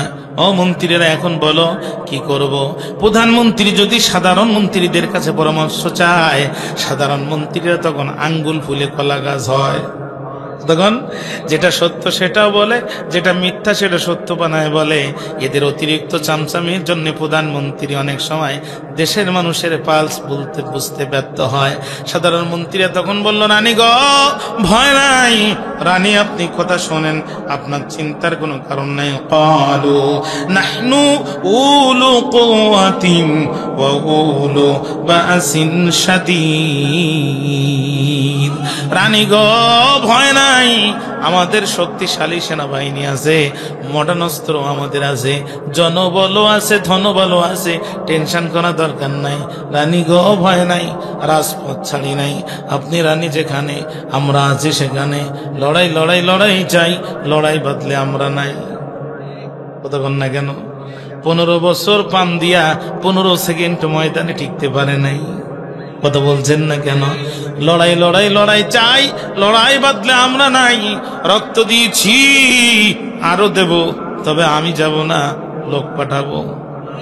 তখন না কেন? ও রানী ভয় নাই, রাজপথ ছাড়ি নাই। রানী গো ধনবলের অভাব আমাদের নাই, জনবল আমাদের অভাব নাই। বল আমরু ইলাইকি, কিন্তু সিদ্ধান্ত আপনার কাছে। জনবল আমাদের আছে, ধনবল আমাদের আছে, অত্যাধুনিক সেনাবাহিনীও আছে, মডার্ন অস্ত্র আমাদের কাছে আছে। বল আমরু ইলাইকি, কিন্তু সিদ্ধান্ত আপনার কাছে। ফানজুরি মাদা তামুরিন, আদেশ করবেন যাহা আপনি দেখবেন তাহা। শুধু একবার বলেন সুলাইমানের রাজপ্রাসাদ গোড়ায় দেব। বিলকিস মনে মনে কয়, তোমাদের মুখের বক্তব্য আর মনের বক্তব্য এক নয়, কারণ আমার বাবার জানাজায় তোমাদের কাউরে পাওয়া যায় নাই। কথা কন না কেন? বাবার জানাজায় লোক হলো 14 জন, তার 9 জন হিন্দু। হ্যাঁ, হিন্দু বাবার জানাজায় গেল, তোমরা বাবার জানাজায় গেলে না, সুতরাং তোমাদের নিয়ে সামনে আমি অগ্রসর হব কেমনে? বিলকিস মনে মনে কয়, রডের বোতলে যারা বাস ঢুকাইয়া খাওয়ায়, এদের দিয়ে অন্তত রাজপথের আন্দোলন সম্ভব নয়। দুর্নীতি করে এদের পেটে চর্বি হয়ে গেছে, এরা এখন নিজেদের ভোগ বিলাসিতা নিয়ে ব্যস্ত, কিছু কিছু টাকা পাঠাবে আর সাধারণ মানুষকে রাজপথে নামাই এরা এখন বিপদে ফেলবে। কথা বলেন না কেন? এই জন্য বিলকিস মনে মনে কয়, তোমাদের মনের কথার মুখের কথাই এক নয়, কারণ আমার বাবার জানা যায় তোমাদের কাউরে পাওয়া যায় নাই। তোমরা থাকো এদেশে, তোমাদের স্ত্রীরা থাকে বিদেশে, এদেশের টাকা পয়সা পাঠায় সেই দেশে পাসপোর্ট কিনেছো, বাড়ি কিনেছো, গাড়ি কিনেছো। হ্যাঁ, এখন তোমরা আমার সুলাইমানের বিরুদ্ধে রাজপথে নামায়া তোমার পিছন দেখতে পড়বা ফাটিয়া। তোমাদের বুদ্ধি শুনিয়া মোর বাবাই গিয়েছিল বিপদে পড়িয়া, আমি বিপদে পড়তে চাই না, কারণ যে মহান সম্রাট বিনা রাডারে আমার শোয়ার ঘরে পাখি পাঠায় আমার কাছে চিঠি দিতে পারে, এই সম্রাট অন্তত সাধারণ সম্রাট না। আগের বিলকিসদের মাথায় তো বুদ্ধি ছিল, আর এখন বিলকিস না তো সব বালিকিস। হ্যাঁ, এদের মাথায় বুদ্ধি থাকে।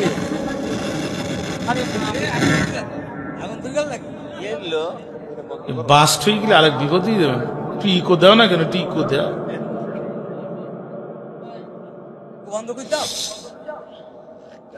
চলে যান, আমি শেষ করে দেব। না, শেষ করে দেব। হ্যাঁ, মনোযোগ আছে? এটা আবার আওয়াজ দেন তো, আল্লাহু আকবার। ভাইরা আমার, মনোযোগ আছে আমার দিকে? আচ্ছা, বিরক্ত হইেন না, চলেন সামনে যাই। এখন দেখেন বিলকিস তখন ডাক দিয়ে কয়, তোমরা তো তারা রডের বোতলে বাস ঢুকায় খাও যারা। কথা বলেন না কেন? তোমরা তো তারা নিচতলার বালিশ 2 তলায় তুলতে পার বালিশে 2 লক্ষ টাকা বহন খরচ নিয়েছো যারা। তোমরা তো তারা কমলাপুর রেল স্টেশনে একটা সিঙ্গেল টয়লেটে সাত করতে 5 কোটি টাকা খরচ লাগাইছো যারা, তোমরা তো তারা বাংলাদেশ ব্যাংক থেকে এক ধাক্কায় 22,000 কোটি টাকা পাচার করেছো যারা, কথা বলেন না কেন? সুতরাং তোমাদের নিয়ে আন্দোলন আর সংগ্রাম সম্ভব না। তোমরা আন্দোলন তো করো, হ্যাঁ, হাড়ির খবর কি রাখো না, আন্দাজে ডাইল ডাইল করো। কি বলতে চান? রানী বিলকিস তখন বলছে, ক্বালু ইন্নাল মুলুকা ইযা দাখালু ক্বরিয়াতান আফসাদুহা। যখন কোন স্বৈরাচার জোর করে যখন কোন রাষ্ট্রের দায়িত্ব নেয়, তখন তারা 2টা কাজ করে। জোরে বলেন কয়টা? এ কাজ কারা করে? স্বৈরাচার যারা এ কাজ করে তারা। বলতে পারেন স্বৈরাচার কারা? এখানে একটা চেয়ার খালি আছে, আপনি বললেন চেয়ারে বসেন, কি করব? ব্রিজের টোল নিবেন, কি করব? জমিনের খাজনা নিবেন, কি করব? আমরা ড্রাইভিং করব, আপনাকে লাইসেন্স ফি দিব, কি করব? আমরা বাস কিনে আনবো, আপনাকে ট্যাক্স টোকেন দিব, রোডের ফি দিব, বিদেশের সাহায্য আপনার কাছে দিব। আপনি কি করবেন? রাস্তা খারাপ হবে যেখানে ঠিক করবেন সেখানে, যেখানে ব্রিজ কালভার দরকার ওখানে দিবেন বারবার। শিক্ষকদের বেতন দিবেন, লেখাপড়া ঠিক রাখবেন, পুলিশের বেতন দিবেন, আইন শৃঙ্খলা ঠিক রাখবেন। চেয়ার কিন্তু আপনার ব্যক্তিগত না, আপনার বাবারও ব্যক্তিগত না। 5 বছরের জন্য আপনি হলেন এই চেয়ারের মালিক। 5 বছর শেষ হবে যখন, আমাদের চেয়ার আমাদের কাছে ফেরত দেবেন তখন। কিন্তু জনগণের দেয়া আমানতের চেয়ারে বসে, জনগণের দেয়া আমানতের বন্দুক শত্রুর বিরুদ্ধে ব্যবহার না করে, উল্টে জনগণের কাঁধে বন্দুক রেখে 5 বছরের জায়গায় চেয়ারটা 20 বছর ব্যবহার করে যারা স্বৈরাচার তারা। কথা বলেন না কেন? আল্লাহ কয় স্বৈরাচাররা 2টা কাজ করে। জোরে বলেন কয়টা? 1 নাম্বার, ইন্নাল মুলুকা ইযা দাখালু ক্বরিয়াতান আফসাদুহা। আফসাদুহা, হা দমির ইদাফাত ইলাল ক্বরিয়া। আল্লাহ বলেন 1 নাম্বার তাদের কাজ হচ্ছে ওই রাষ্ট্রের সব প্রতিষ্ঠান ধ্বংস করে ফেলে, দুর্নীতি করবে, স্বজন প্রীতি করবে, এলাকা প্রীতি করবে, সব করে ধ্বংস করে ফেলবে। একটা কাঠের ফার্নিচারের ভিতরে যেমন কাঠ পোকা থেকে কুড়ে কুড়ে ফার্নিচারটাকে দুর্বল করে ফেলে, স্বৈরাচার একটা রাষ্ট্রের ভিতর থেকে দুর্নীতি করে গোটা রাষ্ট্রের মেরুদণ্ডটা ধ্বংস করে ফেলে। কথা কন না কেন? গোটা রাষ্ট্রের মেরুদণ্ড ধ্বংস। আফসাদুহা, আমার সাথে বলেন না আফসাদুহা। এবার বলেন সব শেষ।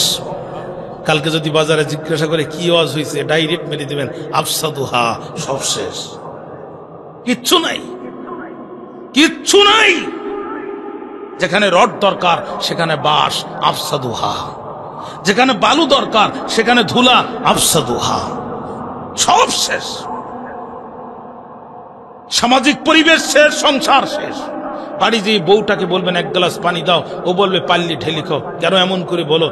দেশ যা স্বাধীন হয়েছে 50 বছর, তা 30 বছর আমরাই প্রধানমন্ত্রী, আফসাদুহা, সব শেষ, কিচ্ছু নাই। আগে দেখতাম আমাদের মুরব্বীদের দেখলে আমাদের চাচারা যারা বিড়ি সিগারেট খাইতো, তারা ওই যে আসতেছে মুরব্বী পাশ দিয়ে চলে যেত। এখন মুরব্বীর সামনে সিগারেট টান দিয়া মুখের মধ্যে ধোয়া দিয়ে কয় তোমার কেরামতি শেষ, আমার কেরামতি শুরু, আফসাদুহা, সব শেষ। ডাক্তার রোগীকে অপারেশন করেছে, অ্যাপেন্ডিক্স আছে ভিতরে, কিন্তু ঘটনাক্রমে ভিতরে কেউচি রেখে ডাক্তার সেলাই করে ফেলেছে। যন্ত্রণা আগের থেকে বেশি হয়ে গেছে। এক্সরে করে দেখা গেল ভিতরে কেউসি থেকে গেছে। এই ডাক্তার কখন পাশ করেছে? বলছে করোনার সময় অটো পাস, আফসাদুহা, রোগীও শেষ, ডাক্তারও শেষ। ঠিক না? ঠিক না? এসএসসি এইচএসসি তে গোল্ডেন 5 পেয়েছে, জিপিএ গোল্ডেন 5। ওরে সাংবাদিক মাইক ধরে বলছে একটু ইংরেজিতে বলো তো, আমি গোল্ডেন 5 পেয়েছি। বলছে আই এম গোল্ডেন 5। আফসাদুহা, লেখাপড়া সব শেষ, কিচ্ছু নাই, কিচ্ছু নাই। দুর্নীতি করে গোটা রাষ্ট্রটাকে রাস্তার ফকির বানায় ফেলবে।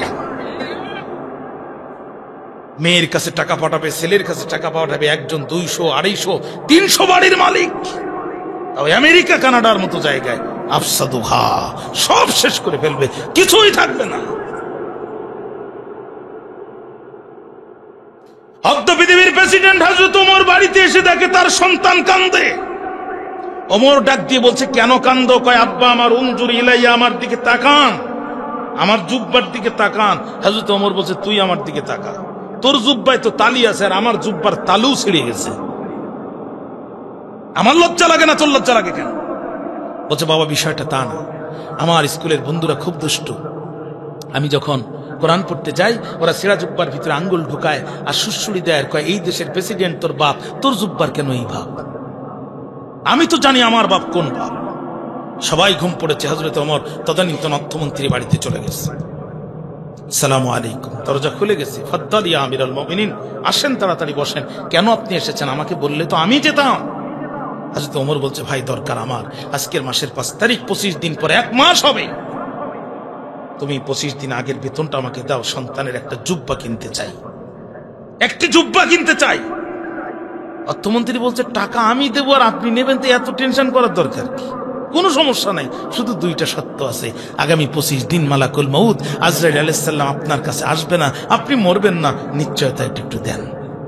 2 নাম্বার, যদি ইনকেস মারা যান আল্লাহ এবং জনগণ আপনাকে ক্ষমা করবে, নিশ্চয়তা দেন। টাকা নেন, নিশ্চয়তা দেবেন না, 1 টাকাও দিতে পারবো না। মন্ত্রিত্ব যদি চলে যায়, কিছু যায়ও না, কিছু আসেও না। মন্ত্রিত্ব বাঁচানো ফরজ নয়, ঈমান বাঁচানো ফরজ। আর আমাদের অর্থমন্ত্রী আবুল মাল, আবু শব্দের অর্থ হচ্ছে পিতার, মাল শব্দের অর্থ হচ্ছে সম্পদ। আরবি গ্রামারে এটা বলে মুদাফ মুদাফ ইলাইহি, বাংলায় বলে সম্বন্ধ পদ। মালের বাপ 22,000 কোটি টাকা পাছরায়, উনি বলছে নাথিং ফোকাস, কোনো ব্যাপার নয়, আফসাদুহা। কথা কি বুঝতে কষ্ট হয়েছে? সব শেষ, কিচ্ছু নাই। এই কিচ্ছু নাই রাষ্ট্রে একজন যোগ্যতা সম্পন্ন মানুষকে বসালেন, উনি কেবল বসে সব ঠিকঠাক করতেছে। ও বাবা, পাগল হয়ে গেছে, পাগল হয়ে গেছে সব। শোনেন, নিজেদের স্বার্থের জন্য বলছি না, কোরআনের দলিল দিয়ে বলছি। রাসূলুল্লাহ ওসমানকে পাঠালেন মক্কায় কাফেরদের সাথে একটা বিষয় সমঝোতা করার জন্য। নবীজির কানে একটা মিথ্যা সংবাদ আসলো যে ওসমানকে তারা হত্যা করে ফেলেছে। রাসূলুল্লাহ রাগে অগ্নিশর্মা হয়ে গেলেন, সাহাবীদেরকে ডেকে গাছের নিচে হাত বাড়িয়ে দিয়ে বলছে হাত দাও, ওসমানের রক্তের বদলা না নিয়ে আমি মক্কার মাটি ত্যাগ করব না, হাত দাও। হারাম শরীফের এরিয়া, মক্কার এরিয়ার ভিতরে সমস্ত নবীর জন্য অন্যকে হত্যা করা হারাম, আমি মুহাম্মাদের জন্য জায়েজ, হাত দাও। আমার ওসমানকে যারা মেরেছে ওদের হত্যার প্রতিরোধ, ওদের এই বিচার উপযুক্ত না করে আমি মুহাম্মদ এই মক্কা থেকে ফিরবো না। কারা কারা রাজি আছো? সাহাবীরা রাসূলের হাতে হাত দিলেন। আল্লাহ কয় জিবরিল আর দেরি করিস না, চলে যা তাড়াতাড়ি। লাকাদ রাদিয়াল্লাহু আনিল মুমিনিন, যে মুমিনরা রাসূলের হাতের উপরে হাত দিয়ে ওসমান হত্যার বিচার নেয়ার জন্য তারা ঐক্যবদ্ধ হয়েছে, খোদা আল্লাহ তাআলা তাদের এই দৃশ্যের উপরে খুশি হয়ে গিয়েছে। সুতরাং প্রধান উপদেষ্টাকে বলতে চাই, কোন কথায় কান দেবেন না, প্রত্যেকটা হত্যার বিচার হবে, তারপরে নির্বাচন হবে।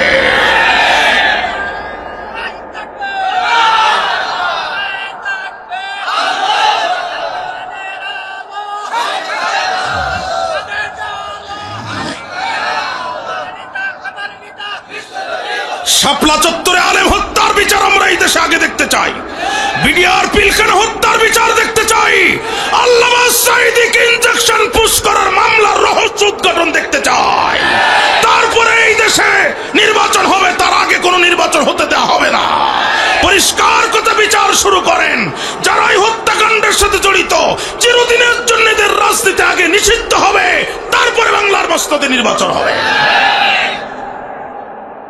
বারবার জাতির লোকে রক্ত দিবে না, বারবার ছোট বাচ্চারা রক্ত দিবে। সুতরাং আল্লাহ রসুল যেমন সিদ্ধান্ত নিয়েছিল, আজ আমাকে ঠিক তেমনই, আমাদেরকে তেমনই সিদ্ধান্ত নিতে হবে। কথা বলেন ঠিক না ঠিক? পরিষ্কার কথা। ভাইরা আমার, স্বৈরাচাররা 2টা কাজ করে, মিলায় নেন, কোরআনের বক্তব্যের সাথে মিলায় নেন। প্রতিটা সেক্টর ধ্বংস, আত্মীয়করণ, দলীয়করণ এমন কায়দায় করেছে। ঢাকা শহরের 52টা থানার 51টা থানার ওসির বাড়ি গোপালগঞ্জ। সাজানো বাসর সজ্জা সাজাইয়েছে, ঠিক না? আফসাদুহা, সব শেষ করে ফেলেছে। 1 নাম্বার আফসাদুহা। 2 নাম্বার ওয়াজালু আইজ্জাতা আহলিহা জিল্লা, ওই রাষ্ট্রের সবচাইতে সম্মানিত মানুষগুলোকে তারা বেইজ্জতি করবে, অপমান করবে। এই রাষ্ট্রের জন্ম থেকে আজ পর্যন্ত সবচাইতে জনপ্রিয় মানুষ হচ্ছে আল্লামা দেলোয়ার হোসেন সাইদি। আমার কাঁধে যে রুমাল দেখেন মাত্র কয়েকশো টাকা দিয়ে কেনা। আল্লামা সাইদির কাঁধে যে রুমাল দেখেন পৃথিবীর কোন মার্কেটের কাপড় না। সৌদি বাদশা ফাহাদ বিন আব্দুল আজিজ তাকে বাংলাদেশ থেকে ডেলিগেট মেহমান বানায় নিয়ে যে খানায় কাবার কাপড় কেটে তার গলায় ঝুলাই দিয়েছে। যেন তেন সম্মানী মানুষ। এ পর্যন্ত বাংলাদেশে কাবা শরীফের ভিতরে 2 জন মানুষ ঢোকার সুযোগ পেয়েছে, মাত্র 2 জন। তার মধ্যে 1 নম্বর আল্লামা দেলোয়ার হোসেন সাইদি, 2 নম্বর ডক্টর আব্দুল বারী, রাজশাহী বিশ্ববিদ্যালয় আরবি বিভাগের সাবেক ডিন ডক্টর আব্দুল বারী রহমাতুল্লাহ। 2 জন, এ পর্যন্ত 2 জন। কল্পনা করতে পারেন কি জাতের সম্মানী মানুষ তিনি ছিলেন, কি জাতের সম্মানী মানুষ তিনি ছিলেন। প্রিয় ভাই, ভাইরা 80 দশকের কথা বলছি। আল্লামা সাইদি চিটাগাঙে 5 দিন ব্যাপী তাফসিরে 4 দিন তাফসির করে ব্যক্তিগত কাজে ঢাকা এসেছেন। বিকালের ফ্লাইটে আবার তিনি ব্যাক করছেন। একজন বড় আলেমের সাথে তার ফ্লাইটে দেখা। তো উনি সাইদি সাহেব ওনাকে জিজ্ঞেস করছে, আপনি কোথায় যান? কয়, আমি চট্টগ্রাম যাই। কেন যান? আপনার তাফসির শুনতে যাই। আশ্চর্য ব্যাপার ভাই, আপনি আমার তাফসির শুনতে যান তো আমাকে বলেন না। আজকে আমার সাথে অবশ্যই আপনাকে মেহমান হতে হবে, আমার সাথে মঞ্চে থাকবেন, আমার সাথে খাওয়া দাওয়া করবেন, চলেন। কয় না, আমি প্রত্যেক বছর যাই, আপনাকে জানাই না, কারণ জানালে আপনি সাথে নিয়ে যাবেন। আমি মাটিতে বসি, আল্লাহ আপনার হৃদয়ের ভিতরে কোরআনের একটা ভান্ডার দিয়েছে, আপনি বলেন, আর ওই মধুটা নেওয়ার জন্য আমি আমার সব কাজ ফেলে রেখে আমি প্রত্যেক বছর তাফসীর শোনার জন্য যাই। 4টা দিন আপনি বক্তৃতা করেছেন, উত্তাল তরঙ্গের মতো মাঠ গরম হয়েছে কোরআনের পক্ষে। আজকে শেষ দিন, আপনি মধুর ভান্ডারটা একটু ওপেন করবেন। কুষ্টিয়ার মাওলানা এনামুল শাফি মারা গেছে, আল্লাহ কবরকে জান্নাতবাসী করুক। ওনার কাছে আমি এই ঘটনাটা শুনেছিলাম। আল্লামা সাইদি সেই দিন কোরআন টু কোরআন তাফসীর করলেন পরকাল দিবসের উপরে। 1.5 পারার মতো তেলাওয়াত করলেন তিনি সেই দিন। ইতিহাস সাক্ষী, আজও ভিডিও আছে ইন্টারনেটে। এক মঞ্চে 27 জন মুসলিম কালেমা পড়ে মুসলমান হয়ে গেল। রংপুরের মিঠাপুকুর আমি বক্তৃতা করে ঘরের মধ্যে ঢুকছি, 10 বছর আগের কথা বলছি। হঠাৎ করে আমার রুমে একজন হিন্দু মানুষ আসলো। আমাকে একজন বলছে, আপনার সাথে একজন দেখা করতে আসছে, একজন হিন্দু দাদা। আমি বললাম, কিছু মনে হয় শুনবি।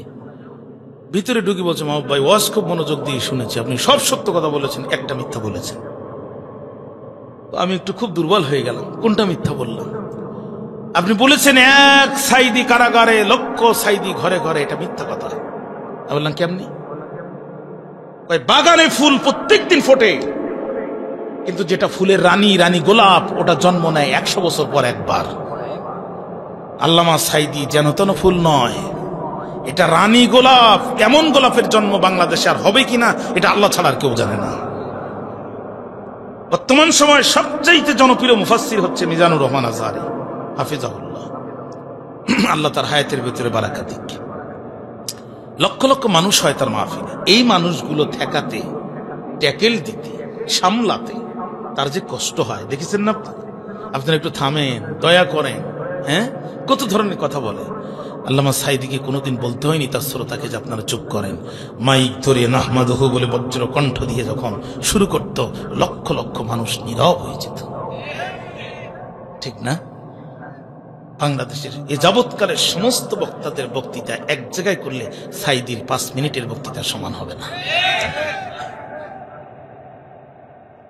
এই মানুষটিকে এরা বেইজ্জতি করেছে। ওয়াজআলু আইজ্জাতা আহলিহা আযিল্লা, এই মানুষটিকে তারা বেইজ্জতি করেছে। এমন সোনার মানুষের নামে তারা নারী ধর্ষণের মামলা দিয়েছে, চোর বানিয়েছে, ডাকাত বানিয়েছে। বারবার ফাঁসির কাস্টে ঝোলানোর চেষ্টা করে ব্যর্থ হয়ে পিছনের দরজা দিয়ে ভারতের পরামর্শে তাকে ইনজেকশন করে হত্যা করা হয়েছে। আমি থাকি ঢাকা শহরে উত্তরাতে। আমি একটু ঢাকার বাইরে ছিলাম। ফিরিয়ে আমি যখনই শুনছি আমি সাথে সাথে ফিরছি। হসপিটালে পৌঁছাতে আমার রাত প্রায় 11:30 বেজে গেল। সারাটি রাত দাঁড়ানো, হাজার হাজার মানুষ আসতেছে চতুর্দিক থেকে। ফজরের নামাজে যেই না মানুষগুলো নামাজে দাঁড়ায় গেছে, টিয়ার সেলার সাউন্ড গ্রেনেড শুরু হয়ে গেছে। মনে হচ্ছে যেন বড় বড় বিল্ডিং ভেঙে পড়বে, এমন আওয়াজ। দিক বিদিক হয়ে মানুষ দৌড়ালো, পিছনের পাঁচিল টপকে আমরা তাড়াতাড়ি চলে গেলাম পিরিজপুরে। ভাই, আমার জীবনের এই জানাজা, এই জানাজায় যারা যায়নি পৃথিবীতে এমন জানাজা তারা দেখবে আমার বিশ্বাস হয় না। 4.5 ঘন্টা মানুষ প্রচন্ড গরমে মাঠের ভিতরে কাদা, সেই কাদার উপরে পায়ের উপরে দাঁড়িয়ে আছে। মানুষগুলো বসছে না, কিন্তু চেহারার ভিতরে কোনো বিরক্তি নাই।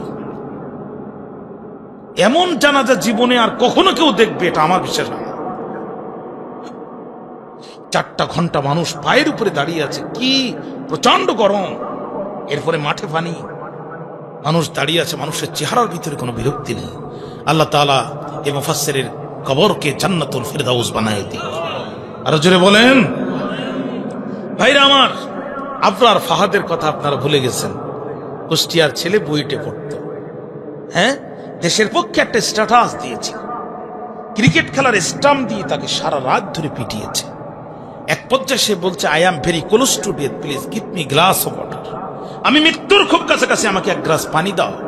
তখন একজন বলছে, ও পানি চাচ্ছে মানে ও এখনো জীবিত আছে, ওরে আরো মারা যাবে। একজন পিটাচ্ছে, আর একজন মুখের কাছে যে প্যানের চেন টান দিয়ে মুখের ভিতরে প্রসাব করে দিয়েছে। ওয়াজালু আইজ্জাত আহলিহা আসিল্লাহ, রাষ্ট্রের সবচেয়ে সম্মানিত মানুষগুলোকে এরা বেইজ্জতি করবে, এরা অপমান করবে। আমাদের ঢোল আমরা বাজাই না, শত্রুরাও স্বীকার করে। এ পর্যন্ত বাংলাদেশে যত মন্ত্রী হয়েছে 2 জন মন্ত্রী চুরি করে নাই। তার মধ্যে 1 নাম্বার পৃথিবীর একজন শ্রেষ্ঠ আলেম মাওলানা মতিউর রহমান নিজামী রহমাতুল্লাহ।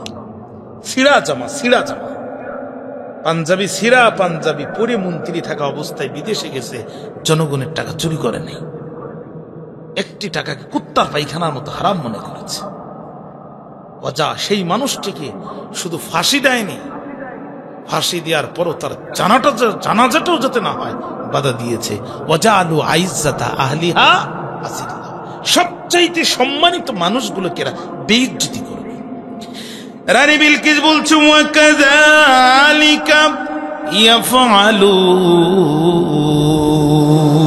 ইয়াফআলুন, এরাও তাই করবে। এরা আমার দেশের ডক্টর, ইঞ্জিনিয়ার, এলিট শ্রেণী, সুশীল সমাজ, ভালো ভালো মানুষগুলোকে বেছে বেছে হত্যা করবে, আর আমার দেশের কলকারখানা, ইন্ডাস্ট্রি সব ধ্বংস করবে। তোমরা যে সুলাইমানের বিরুদ্ধে যুদ্ধ করতে যাও, তার শক্তি সামর্থ্য সম্পর্কে কিছু জানা আছে তোমাদের? হয় না। এই পর্যন্ত থাক, 12:30টা পার হয়ে গেল।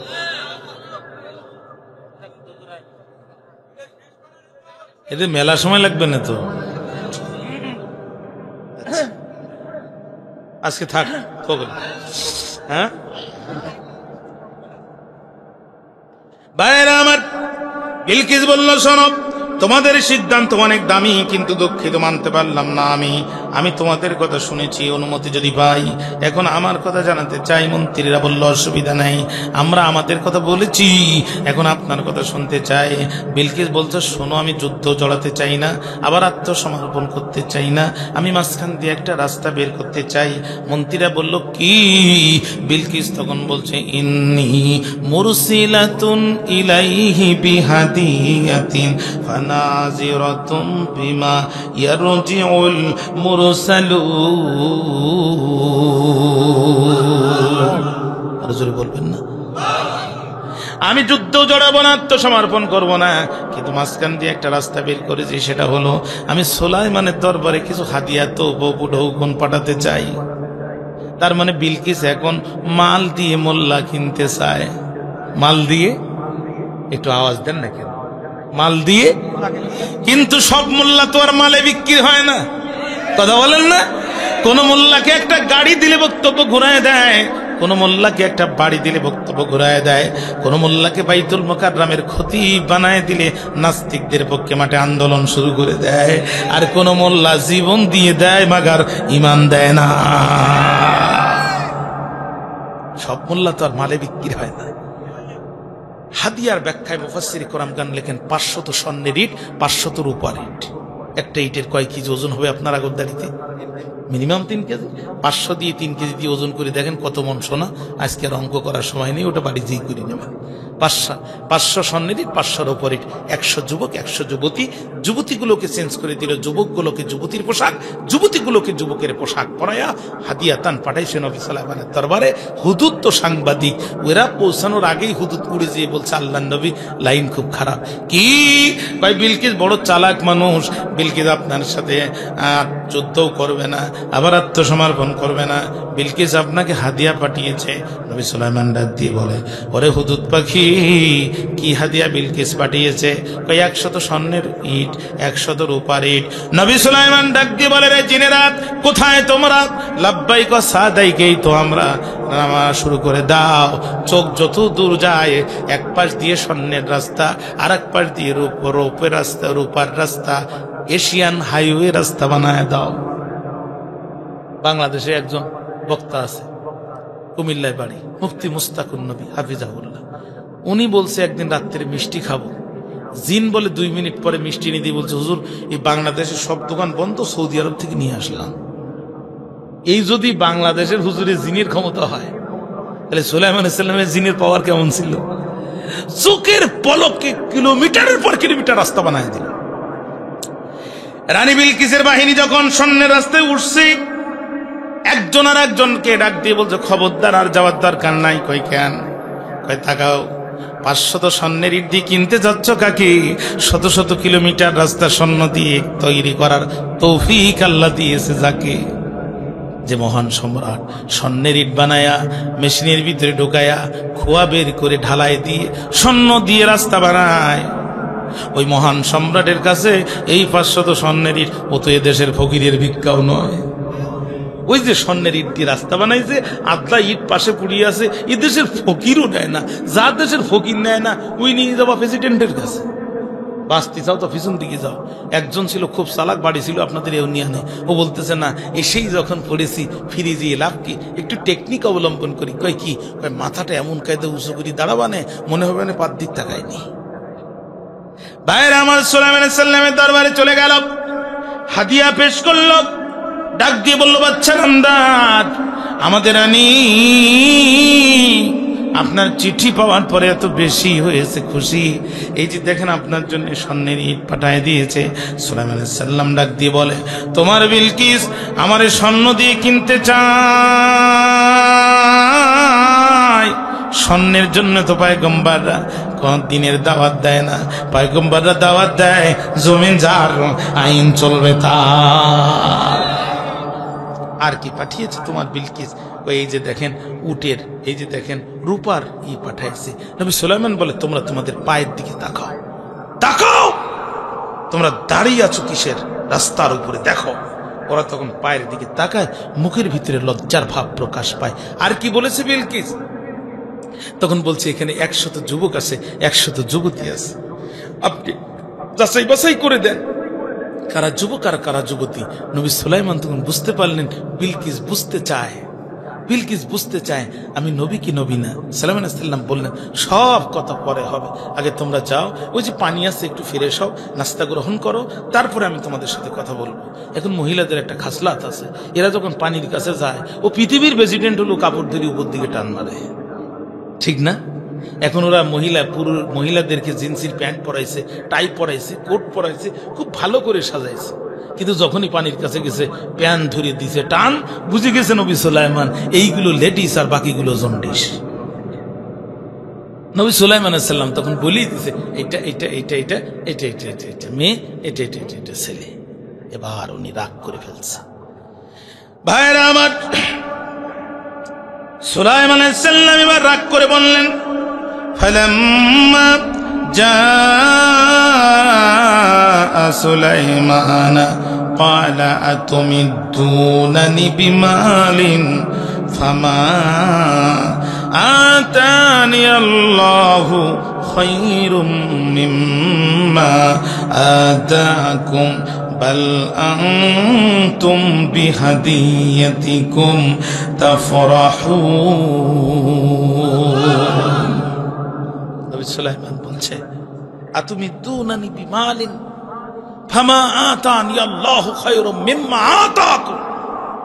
হাল আনতুম বিহাদিয়াতিকুম তাফরাহুন, তোমরা আমাকে মাল দিয়ে কিনতে এসেছো? তোমাদের কাছে যা আছে তার থেকে অনেক বেশি পরিমাণ আল্লাহর পক্ষ থেকে আমার কাছে এসেছে, তোমরা তোমাদের মাল নিয়ে খুশি থাকো। হাদিয়ার গোষ্ঠী মারি খুব রাগান্বিত হয়ে গেলেন।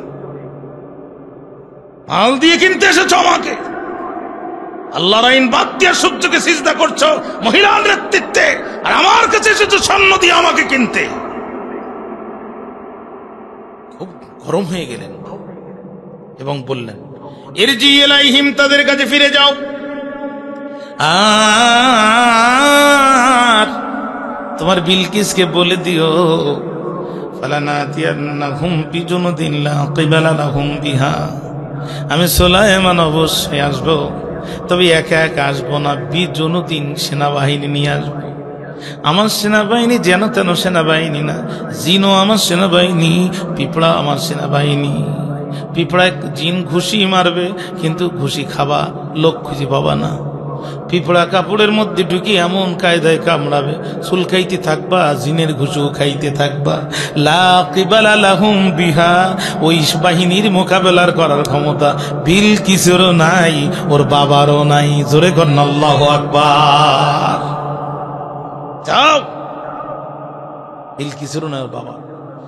ওয়ালানুখরিজান্নাহুম মিনহা আযিল্লাহ, বলে দিও তোমার বিলকিসকে, আমি ওখান থেকে অবশ্যই তাদেরকে বের করে দিব। যেমন কেমন করে বের করব? আজিল্লাহ, আমি তাদেরকে বেইজ্জতি করে বের করব। অহুম সাগীরুন, তারা বড় ছোট হয়ে যাবে, বড় নিচু হয়ে যাবে, মাথা নিচু করে ছোট হয়ে বেইজ্জতির সাথে স্থান ত্যাগ করতে বাধ্য হবে। বলেন তো, দিনের পক্ষে শক্ত আওয়াজ দেওয়ার দরকার আছে না নাই? ব্যাস, ওরা বলছে তাহলে এখন যাবো। কই হ্যাঁ, কই বাসলাম, ওরা চলে গেছে। বিলকিস 2 তলায় ছিল, নিচতলায় নামছে। এই হাদিয়া নেছে? বলছে কোন কি, ও দেশের ফকিরও নেয় না। কই কারণ কি? কই দেখি আসলাম স্বর্ণ দিয়ে